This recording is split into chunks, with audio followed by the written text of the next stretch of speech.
to the alligators. Now all be steady. I'm really ready. Now all that meat and no potato.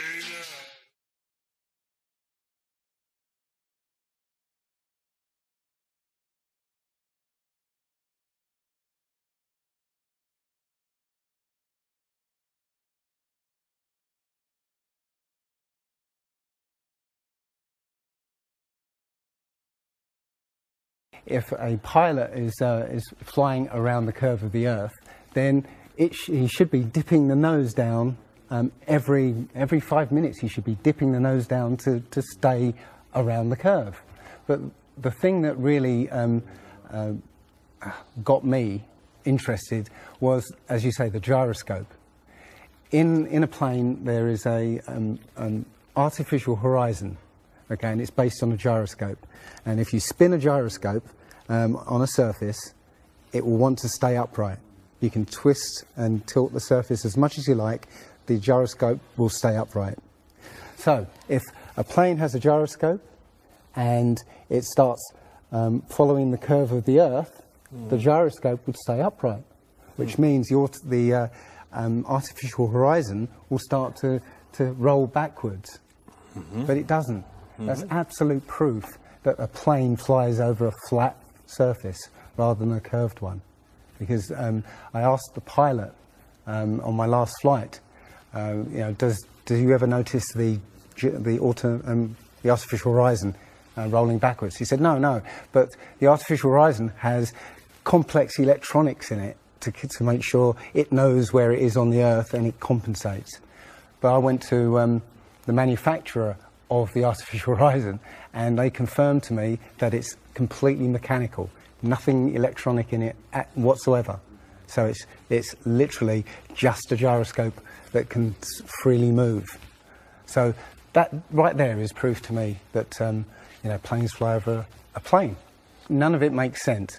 The problem is that we're taught as children, this ball Earth lie, and you might ask as a child, what about the people in Australia? They're standing on the bottom of the globe, won't they fall off? And your teacher says, no, gravity. And you go, oh, okay. And you never go back to that question. But when you go back to it as an adult and start looking at it with a critical eye, right, the whole thing falls apart. As you say, the globe is spinning at 1,000 miles an hour. Neil deGrasse Tyson, who's a leading astronomer in America. I'm Neil deGrasse Tyson, bitch. Tells us that the Earth is not a perfect circle. It is actually an oblate spheroid. It's squashed and wider at the equator. Yeah. So Earth, throughout its life, even when it formed, it was spinning, and it got a little wider at the equator than it does at the poles. So it's not actually a sphere. It's oblate, and officially it's an oblate spheroid. That's what we call it. But not only that, it's slightly wider below the equator than above the equator. A little chubbier. A little chubbier. Yeah. Chubby's a good way. It's like pear-shaped. So my question to him would be, why is there land at the equator? Because water will move more readily than rock. So if the Earth is spinning, the water will be collected at the equator. I mean, if you spin a wet tennis ball, okay, you spin a wet tennis ball, the water shoots off at the equator, essentially. So all the water will be gathered around the equator. So why is there land at the equator? Doesn't make any sense. The other thing that's about the spinning Earth is looking at the stars. Now, directly above the axis of spin is the pole star, Polaris, okay, directly over the North Pole. And we're told that the reason that all the stars spin around the North Star is because the Earth is spinning at 1,000 miles an hour. Okay, seems to make sense, because if you put a long exposure camera pointing at the North Star, you'll see the stars will make perfect circles around, perfect star trails. The only problem is the Earth is also orbiting the Sun at 67,000 miles an hour. Okay, the Sun is moving, dragging the Earth and all the planets up that way or that way at 600,000 miles an hour. So why do we see perfect circles? You know, because that's the slowest speed, that's slowest motion in that mix, and yet the Earth is moving 67 times faster that way and 600 times faster that way. So you should see the stars do all sorts of strange motions, but you don't. You only see them make these perfect circles. That tells me that it's the stars that are moving, not the Earth. The thing is, what the scientists will give you is calculations and and theories why that happens. But we have experience. We see things and they either make sense or they don't make sense. What the scientists do is substitute our common sense and our intuition for calculations and theory, and we're supposed to believe the calculations rather than what we experience ourselves. There was a famous experiment back in the 1800s in England called the Bedford Levels experiment. Now, the Bedford Levels is a canal that is perfectly straight for 6 miles. Okay, so what a chap called Samuel Rowbottom did was he took a telescope, put it in the water about 8 inches above the water, and he had a friend, in a rowboat with a flag on the back, row all the way to the other end, and he was able to see the flag on the back of the rowboat the whole distance. Now, according to spherical trigonometry, the curve of the Earth is 8 inches per mile squared. So over 5 miles, that's 5 times 5, 25, times 8, which is 200, works out, that's 200 inches, which works out at 16 feet. That means the boat should have been 16 feet below the horizon. He shouldn't have been able to see the boat. Now, the scientists will say, oh, refraction and this and light bending around the Earth and stuff. But the fact is, it's perfectly flat. And he in his book, he puts forward many arguments that show that, or many experiments that show the Earth is always perfectly flat. They say that you see the mast, go down last. Is literally just the way your vision works. Yeah, it's perspective and atmospherics basically. The limit of your vision is supposedly 3 miles. And then after 3 miles, you're supposed to see the boat start to go over the horizon. It's funny that Neil deGrasse Tyson again says that, explains that you can't see the curvature of the Earth from a plane. He says this, you can't see the curvature of the Earth from a plane because you're not high enough. The Earth is so big that you can't get high enough to see the curvature. Yet, you can apparently see a boat go over the curvature over the distance of 3 miles, which doesn't make sense. The thing is, when you look out and you see a boat start to go over the horizon, if you suddenly get a pair of binoculars and look, it comes back again. And once it goes out of the sight of your binoculars, if you get a telescope, it comes back again. It doesn't go over any curve of the horizon. What we found, many people have done experiments with very high-powered zoom cameras, and they've watched a boat sail out to sea, and they've just kept trained on this boat.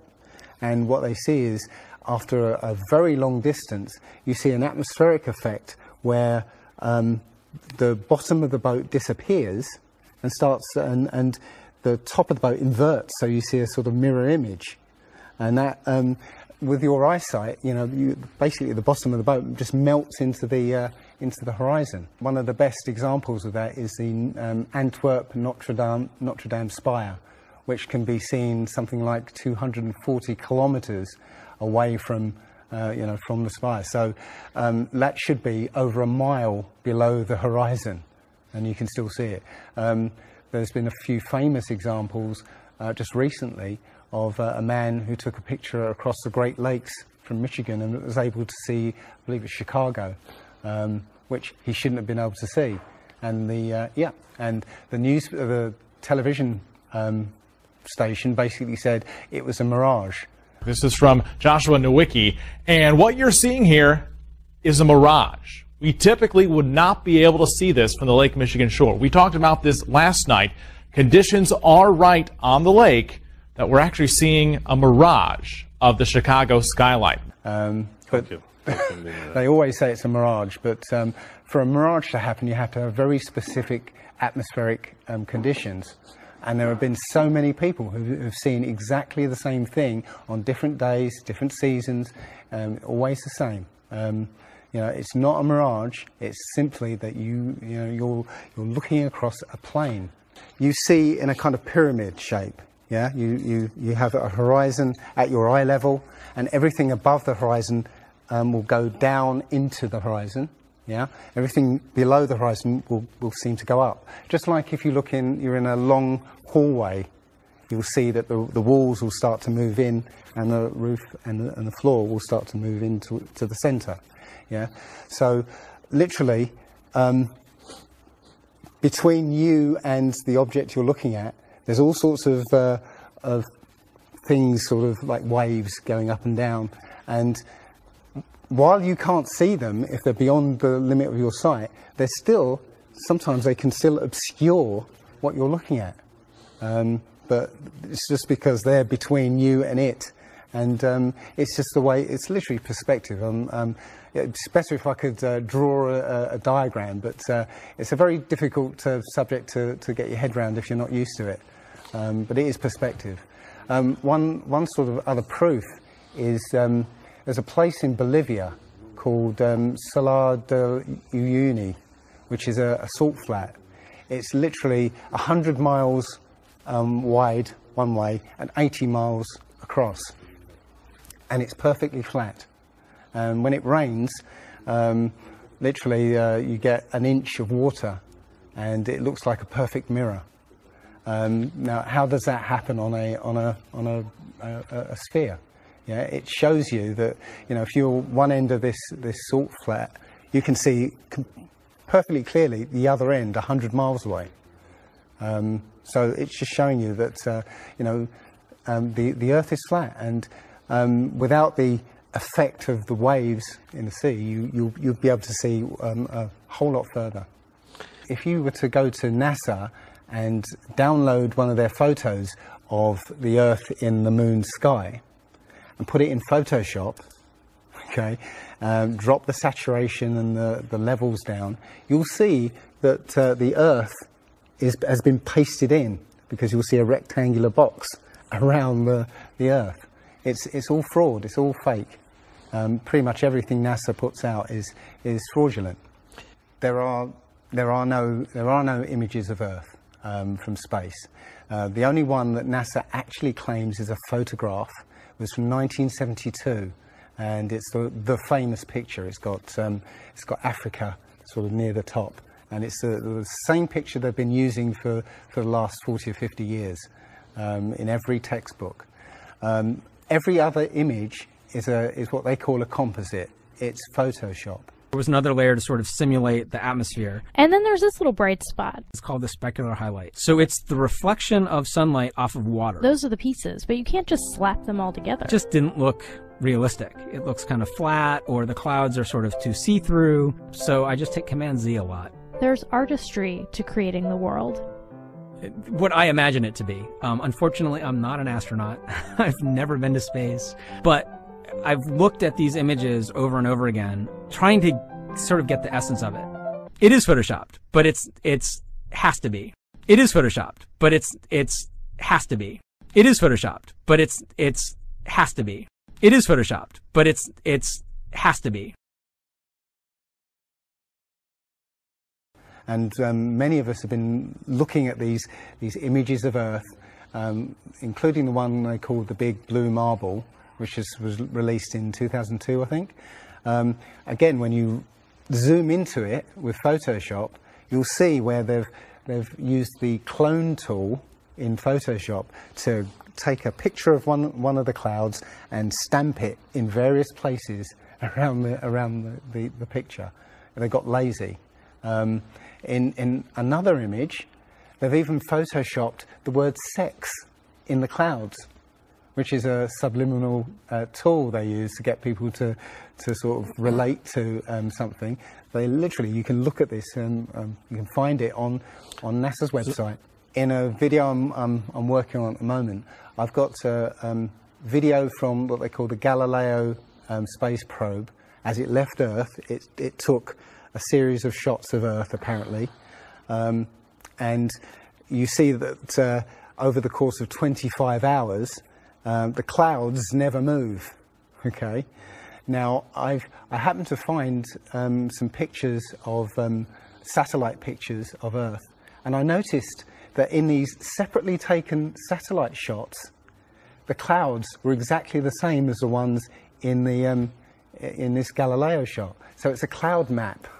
It would be very simple indeed to just silence everybody, put an end to this topic once and for all, turn the Hubble round and show us Earth in real time, zooming in onto a place so that we can see what's happening at that place, and we know that there is something up there looking down on us from space. But they will not do it. They can't do it. It doesn't exist. It literally doesn't exist. When you go onto the plane tracking software, you'll see hundreds and hundreds of flights over the northern hemisphere, and you can track those flights from beginning to end.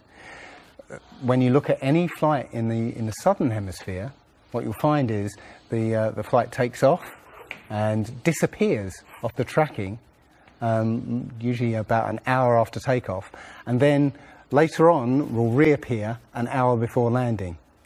Now, there's no explanation for it. I mean, the point is that distances are very different, and distances and flight plans are very different on the flat Earth than they are on the ball. And when you look at flights in the southern hemisphere, they make some really crazy, sort of deviations. So, for instance, if we look on here, let's say a flight from Cape Town over here to Australia, say Sydney in Australia, they will take you to Dubai first, somewhere around here. Yes. Just recently, there was a case of a woman who was pregnant on a flight, and she was her waters broke on the flight, and I think it was from the Philippines to Los Angeles. Mm-hmm. And again, if you look on this map, you're from around here somewhere to here. Okay. Now they were flying across, and literally her waters broke, and they had to divert. They had to land. So instead of either going back to the Philippines or going on to Los Angeles, they landed in Alaska. Which again, if you look on the flat map, it's again a straight path. Santiago, Chile to Australia, mm-hmm. right? Will usually stop in Los Angeles. Again, you can see on the flat map that it's again a straight path. It all seems to make sense, and if the only thing that would sort of confirm it or disprove it would be GPS, but hey ho, GPS doesn't work in the southern hemisphere. This is an issue because there have been a few people who said they've taken flights that have taken only 14 hours, and they're direct flights from Australia to South America. Now, somebody has actually redrawn the flat map to take into account these the distances, and apparently the distances work out. I haven't seen the map myself, but I should be looking further into it. But yes, up until these people came forward, and again, I haven't seen any real evidence that they have taken these flights. They told me they've taken these flights, but who knows? They can actually advertise a flight that's direct. You know, they can price it out of the range of most people to take. And then if anybody does take it, they could cancel it. I don't think any flights actually fly directly over the North Pole at all. I think they skirt the North Pole, but I don't think they fly directly over the actual pole. So I don't know if it's to do with magnetics. The only thing I do know is that nothing flies over the South Pole, because again, on a flat map, the South Pole, the continent of Antarctica, is the ring around the Earth. So you know you can't fly over the ring and get anywhere. That's why we're not allowed to go there. I mean, think about it. It's the only treaty that's all these countries have signed and never broken and completely agreed on. It's the only one. And you know what treaty is there that everybody's agreed on? We're being kept away from it for a reason. You know, they have some scientific bases there, yeah, and literally it's controlled by the military. If you try and go there by yourself, you will be sort of picked up and escorted back. There was a guy called Jarls Anderhoy who tried to take a mission to the Antarctica, and he was picked up and taken back by the military. It's a good reason, because they don't want you finding out what's beyond. Admiral Byrd he actually did four expeditions, and most of them were military expeditions with huge military groups. You know, thousands of people, you know, planes, boats, the works. And yes, he confirms in an interview that he discovered a continent as big as the continental United States out there, that was with warm water lakes and mountains and everything, that was completely uninhabited. And he described it as the other side of the South Pole to Middle America. So on the globe, that means it would be somewhere in the Indian Ocean. There's a huge continent that nobody knows about. So yeah, there's more going on than meets the eye. The other thing is, after Admiral Byrd came back after his last expedition, Antarctica was sealed off, and both America and the Russians started firing nuclear missiles straight up. Now, in America, that was called Operation Fishbowl, and it came under something called Project Dominic. Well, Fishbowl makes sense, because it seems like Admiral Byrd found the edge of the dome, okay, while he was out there. And as soon as he left there, they started firing missiles straight up, I believe, to try and test how far that dome went.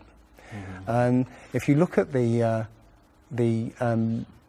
footage of these explosions, what you'll see is an explosion. Well, when a bomb goes off in midair, it's a fireball. It expands in all directions and mostly up. Okay. Now, if you look at these explosions on Operation Fishbowl, they explode outwards in a ring, which means it's exploding against something, because it can't rise with the heat. So it's exploding against something and exploding outwards. Okay, and the middle of the explosion, you'll see it glows, you know, hot, and then it cools over time. So it looks to me like they were exploding against a dome. Now, I said it was Operation Fishbowl, obviously Fishbowl, but there's a chap called Rob Skiba who discovered that the Project Dominic, the word Dominic means of the Lord, Fishbowl of the Lord. So I believe they clearly know that we're in an enclosed system, and Admiral Byrd found the edge, and they've tested to see how far it goes up. They will also say that if a sniper is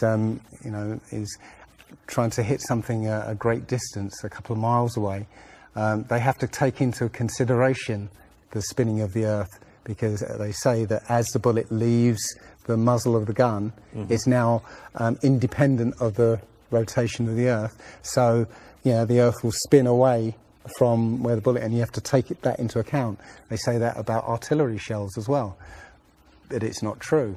If that was true, a sniper would have to spend ages and ages calculating how to make that shot, and they don't. They literally take into consideration the wind and you know, the elevation, and they don't take the Coriolis effect into consideration at all. Also, planes. If that works for bullets, if bullets, as soon as they leave the Earth, they're now independent of the spin, then why doesn't it work for planes? Yeah. There's a video on YouTube that actually tries to explain that the Coriolis effect works by using the example of a paper plane.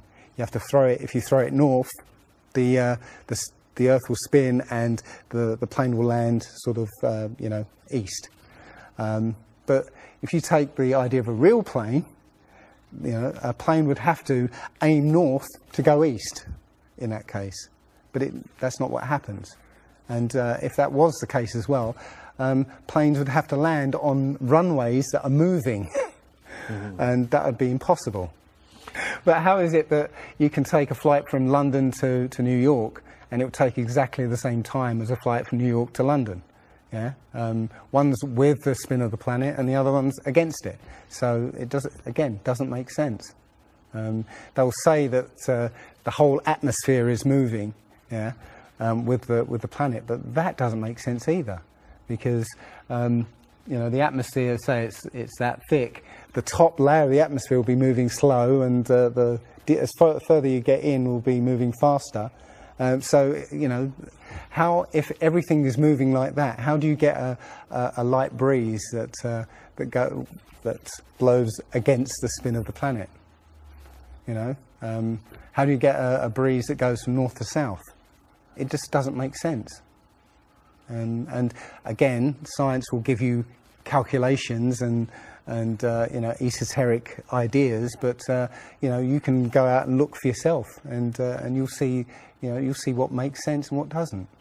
The other thing is that, you know, we have senses to be able to sense acceleration. Yeah, you get in a car and somebody puts their foot down, you know, and you get thrown back in your seat. You can feel the acceleration. Yeah, you can feel changes, very minute changes of acceleration.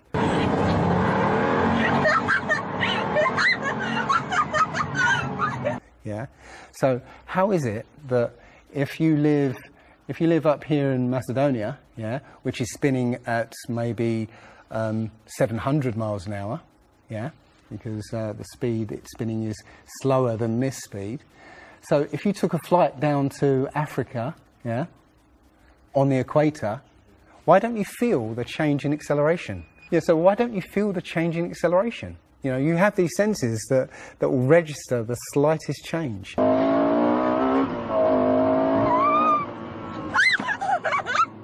Yeah, but you get off the plane there and you don't feel dizzy, you know, because now you're moving a lot faster. So no, it doesn't make sense.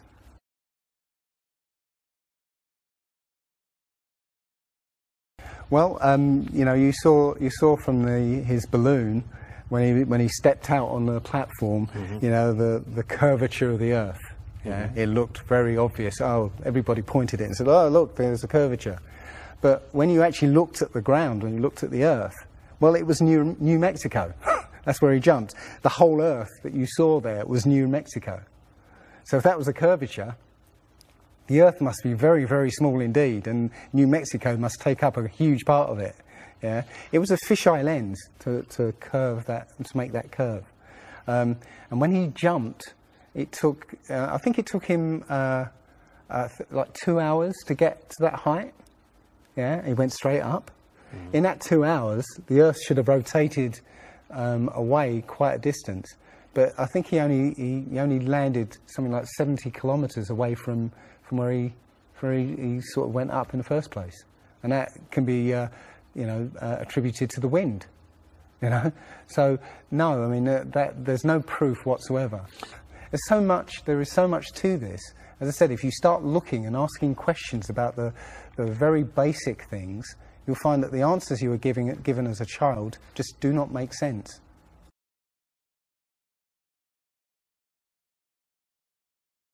So the idea there is that it must be a globe because you know, the sun. If the sun's here, then it's got to be dark on the other side. Well, the thing about the sun is that we're told it's 93 million miles away. It's not. It's actually something around 3,000 miles away and about 34 miles across.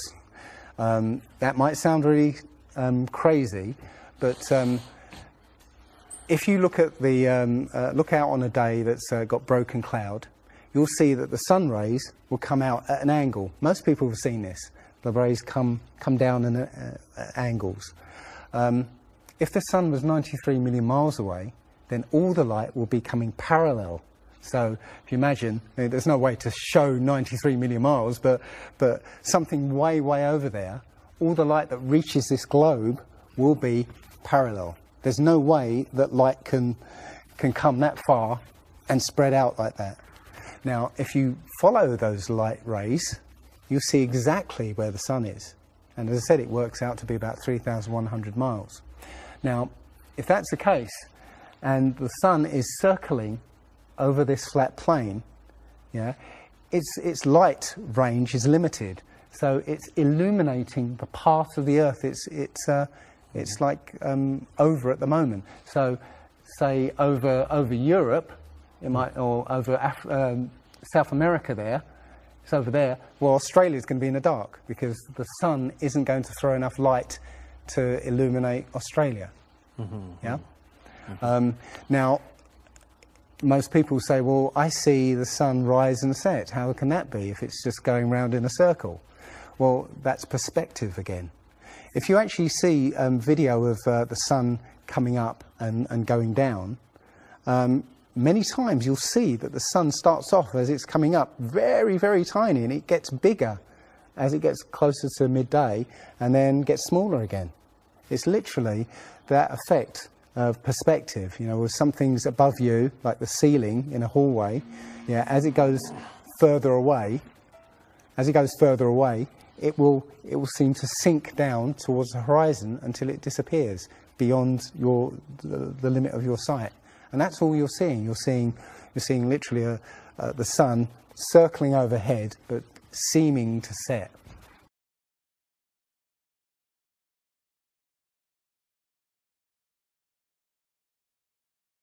There was a team in California that launched a rocket 75 miles up. And you can find this video on YouTube. It's difficult to watch because the cameras, there were 7 cameras on this rocket, and it was spinning as it went up, so it's very, I say, difficult to watch.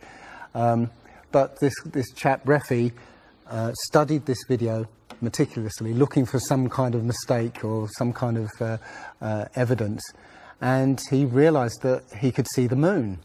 So he went online to a website called timeanddate.com, where it will show you graphically where the moon and sun is at any time on any day. And he did a bit of detective work to find out exactly when the rocket was fired, and found that the moon should have been on the other side of the planet, over Australia. Now, the rocket was 75 miles up and it could see the moon, but anybody down on the ground wouldn't be able to see it. But the point is that if the moon was over Australia, on the other side of it would be on the other side of the planet, which is, okay, there. So down there on the other side of the planet, and the rocket went up here. So there's no way that rocket should have been able to see the moon on the other side of the planet.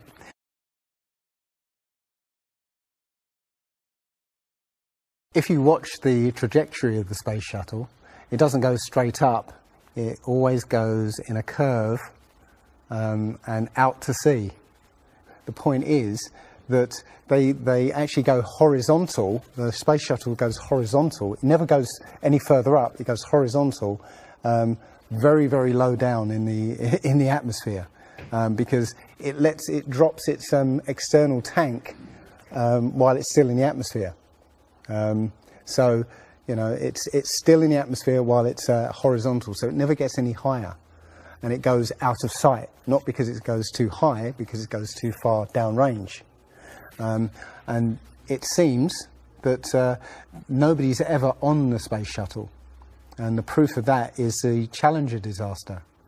In, I believe it's 1986, the Challenger exploded just after takeoff and killed 7 astronauts. But it turns out that 6 of the astronauts are still alive, and most of them are using their original names. And you can find pictures of them. They're using the same names, and they're doing ordinary jobs now. Teachers, lecturers, lawyers, whatever. But they're still alive. I think it's a mock-up. I think it's an empty shell, and literally just dishes in the sea, out of sight. And they have a plane that's mocked up to look like a space shuttle. And you can see whenever the space shuttle lands, you can hear it. It's a loud jet engine. You watch any video of the space shuttle landing, you can tell it's a jet engine. It's a jet-powered aircraft. That's it. It's not a glider. In my video, I show you a glider, how that seems, and then I show you the space shuttle, and yeah, it's not a glider. It's an aircraft.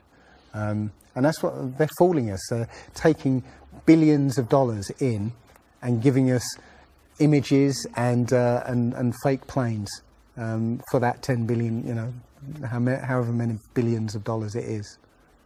That you've got the external tank and the space shuttle. Yeah, it's like horizontal at this point, and then they drop the tank. Okay, now the space shuttle isn't powered at this point because the tank has all the fuel. Yes. Okay, so when the engine stops, the tank is dropped. Basically, the space shuttle and tank should follow the same path because neither of them are powered. They should both fall in the same way. Now, because the tank has all the fuel, those pods on the back of the space shuttle aren't fuel tanks. They have a very, very small amount of fuel in there for orbital manoeuvring. But from this point, which again is still in the Earth's atmosphere, because the tank, you know, is falling there, it now has to go from there into orbit. They haven't got the fuel there to insert it into orbit.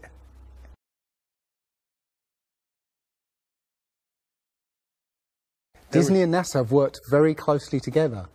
Disney worked with NASA on the moon project.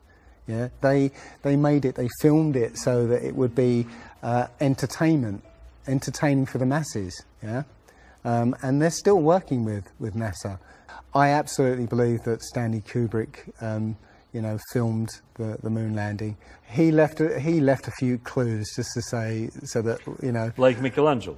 Yeah, so that we eventually would know that this was his work. Yeah, I did this. It's a joke. It was meant to fool people in 1960s. So you got like clear footprints, but yet you don't have where an impression where the pads of the lunar lander were. Or a blast crater where the engines were blasting downwards, and also the camera followed the capsule straight up, right, and it followed it very precisely, right, and it stopped when it started to pitch over, right. Now, NASA says, "Oh, we did it remotely." Well, there was a 2 or 3 second delay between sending signals and the camera starting to respond, and then another couple of seconds for them to see what's happened. So it's next to impossible to get that sort of accuracy with that kind of and it's only done once. I mean, they can't sort of keep doing it over and get it right. You know, they do it once and they got it right the first time. So no, it's either they left an astronaut on the moon to film them, or it was fake. It was fake. It was absolutely fake. There's not too many people involved in this. I mean, NASA controls space as such. The other agencies have popped up, but literally it's a money-making scheme. NASA makes, you know, hundreds of billions of dollars a year. Dobra, a Rusy Okay. The Russians, okay, they're getting in on the act as well. You know, they make money from this. And have you seen the imagery that they put out? The Chinese have put out, or I think it was the Japanese that put out images of Earth from the moon, and it looks even more fake than NASA's ones. It's a money-making scheme, and they're all joining the bandwagon. But, you know, that isn't the first thing that's been hidden over the years. I mean, we're all driving petrol cars because 100 years ago, the Rockefeller family basically cornered the market on oil, and the car industry was going electric. So, you know, all cars would have been electric from the get-go, but they basically forced everybody to use petrol cars, and have hidden this secret. And literally, you know, we could be running around in electric cars that have unlimited mileage by now, but we're still using these 100-year-old machines, dirty machines, because of a secret that's been kept. It's easy. If everybody's been trained into believing that this is real, right? And there's space, and it's within our interests to explore space and you know, go to the moon, go to Mars. Yeah, people will pay for it, and they're making billions. Mm-hmm. And yeah, there's more to it, because I believe there's a big deception coming, and it's to do with aliens, because now since Roswell, 1947. That was the first time anybody had ever understood the idea of aliens. But since then, we've been bombarded with science fiction and the idea of aliens. And most people believe there are aliens out there. So they've prepared us for an alien invasion or an alien saviour. And I think the flat Earth came along at the right moment to educate people, to make people believe or understand that we've been lied to. And if you know, as I know in my heart now, that is real and this isn't, I will not be fooled by aliens coming, because there are no aliens. There's no space. Yeah, it's all fantasy by Disney and NASA.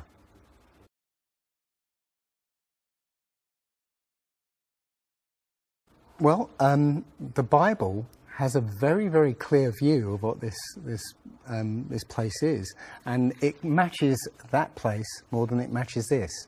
Okay, and what it says is the great deep is under it, just water. It's just deep water, and above the firmament is water. And you know, it says in Genesis that he separated the water below from the water above, and made a space. And then made dry land appear out of the water. So what's under the flat Earth? Well, it's water, and it just goes on. Again, I don't know for sure, because I've not been under there. I don't know what's past the outside of, or the you know, the first few hundred miles of Antarctica. But everything I've seen over the last year and a half tells me that is true and this isn't. And I'm starting to believe and trust my intuition about this.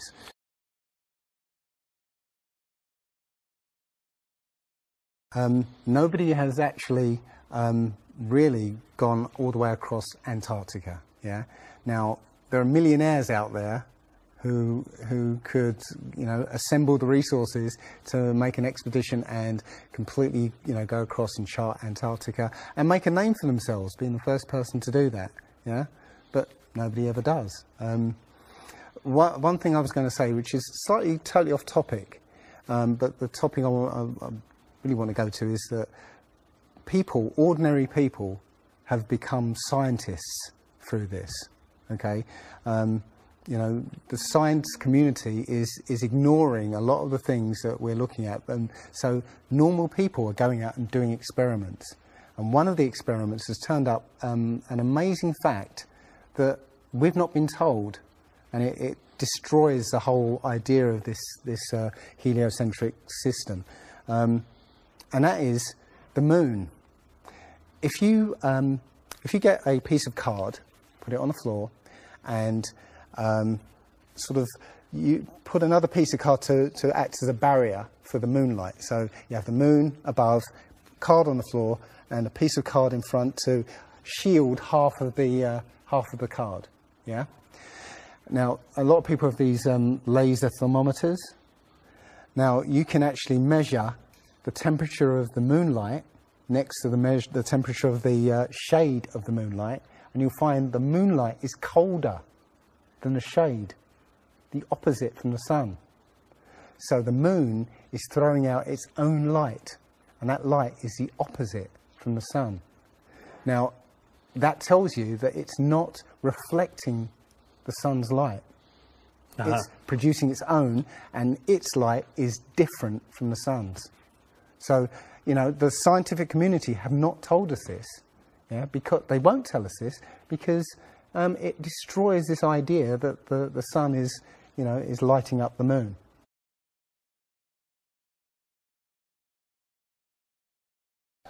This world is very different from what most people think it is. There are very powerful people who essentially rule this world right now. And the ordinary person is a slave in this world. And slaves aren't educated. You know, they're taught what they need to, or, you know, they need to know. That's it. They're not taught truth. They're taught what they need to know.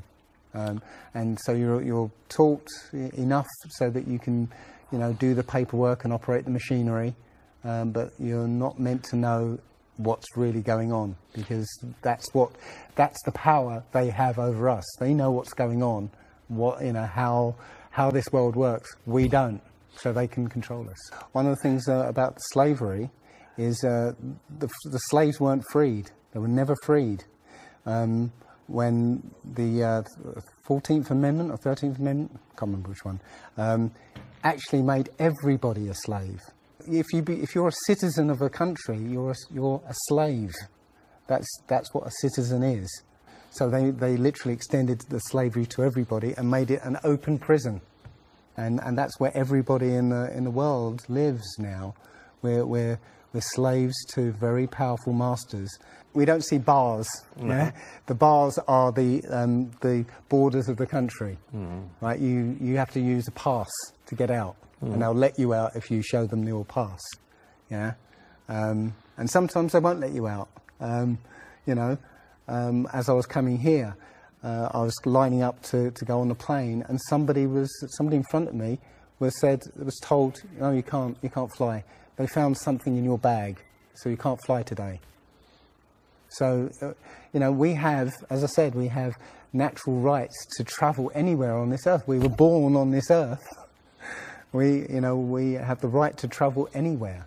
But our masters have kept us in small, open prisons that you need to get permission to move around.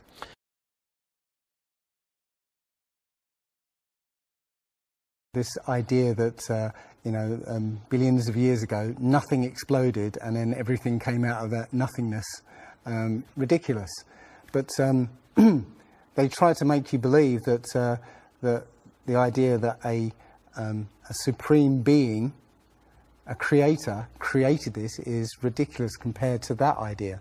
I mean, you know, if you look at it objectively, you know, I would lean towards a creator because, you know, there's so much that points to, you know, the fingerprint of a creator. But it's no less ridiculous than nothing exploding and becoming something. In my opinion, the Big Bang theory and the theory of evolution and the ball earth theory are all interlinked, and they're all there to make us feel as though we're insignificant. We're small, tiny, miniature, unimportant pieces of slime crawling around on a speck of dust in an infinite universe. If that's true, and there's no purpose, there's no meaning to anything, then our owners can do whatever they want with us.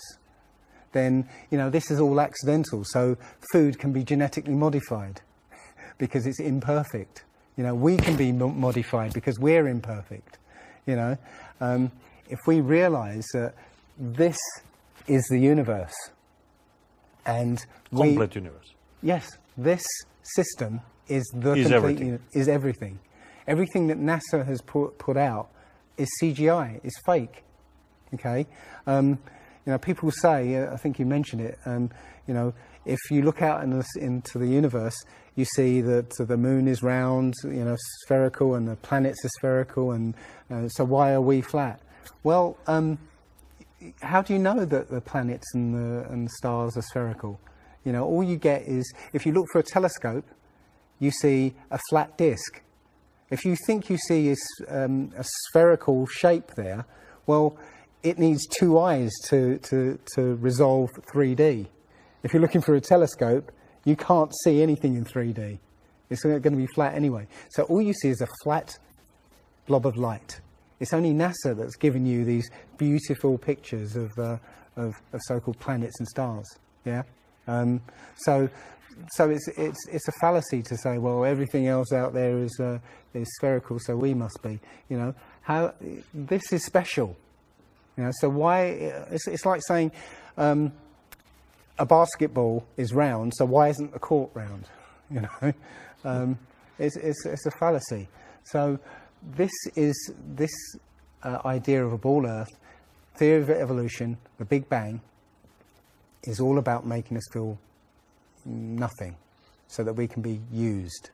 If everybody realized how special we all are, how unique every single life is, then this whole world would change overnight.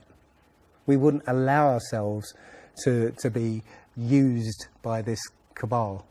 We wouldn't allow this planet to be destroyed, because they're destroying it because, oh, it's just an accidental planet, one of millions. We've found other Earths, you know. Eventually, if this one gets too messed up, we'll go to another one. No, this is it. So if we all realise that, then we wouldn't allow all these things that are going on. It's all about control. There are a small group of people who want to control the world, and because there's so many of us out there, you know, they can't control us directly. They can't, you know, this small group of people can't, you know, come round to all of us and control us directly. So they must use our own minds, our own hearts and minds against ourselves. And this is what they've done. They've educated us into this world, into this globe spinning, you know, heliocentric Big Bang evolution world, which makes us nothing.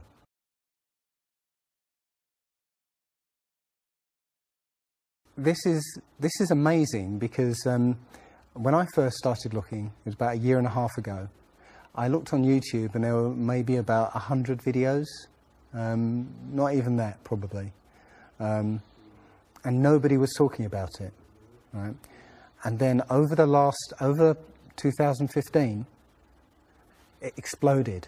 There are thousands and thousands and thousands of people looking at Flat Earth now. And what happens is that you'll watch something or read something, and something will strike a chord in your mind, and you'll think, yeah, I've always wondered that. And what will happen is you will start feverishly researching. I mean, what happened to me was, as soon as I got that, I spent every waking hour looking for things and testing things, and this seems to be replicated with thousands of people around the world who suddenly come into this. They start, you know, researching and getting a passion for this, because this is what I think, it's the truth. And we recognise the truth when we hear it. And you know, we feel it. And this I believe, has come at the exact right time, so that we awaken to what's going on in the world. Nothing else, you know, 9/11 even hasn't awoken people, right, to this extent.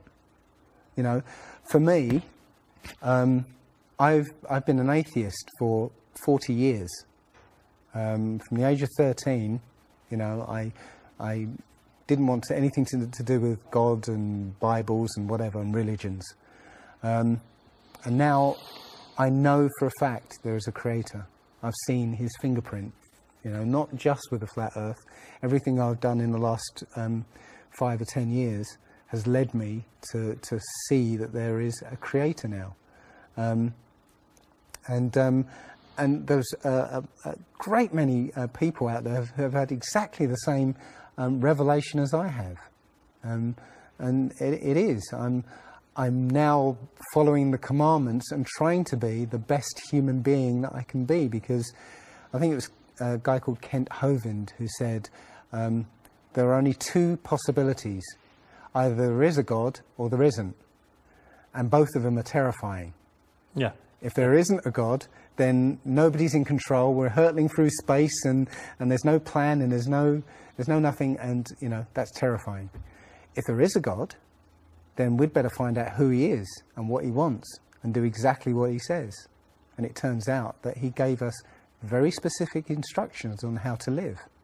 And they're not rules as in, you know, laws that you must follow because you know, or put you in prison if you don't. No, these are rules to live by, to make a harmonious world. You know, don't harm anyone, don't kill anybody, don't steal from people. You know, don't covet people's items. You know, Don't lie. Don't lie. I mean, these things are written in our hearts anyway. Yeah, but we're in a society that that legalizes all of the 10 Commandments. You know, the policemen and soldiers can kill. They're allowed to kill. Yeah, you know. Politicians can lie. They can lie. They're lying all the time. They're actually. lying all the time. Police have been told that they are allowed to lie to try and get to catch somebody. Yeah, they're allowed to lie. Everything in the 10 Commandments is legalized in this society. That tells you who runs this society. Yeah. So yeah, this is a profound movement. I don't like using the word movement, but it's a profound shift in consciousness for people, because unlike any other topic that's come out in the last few years, this one has made people realise that they've been lied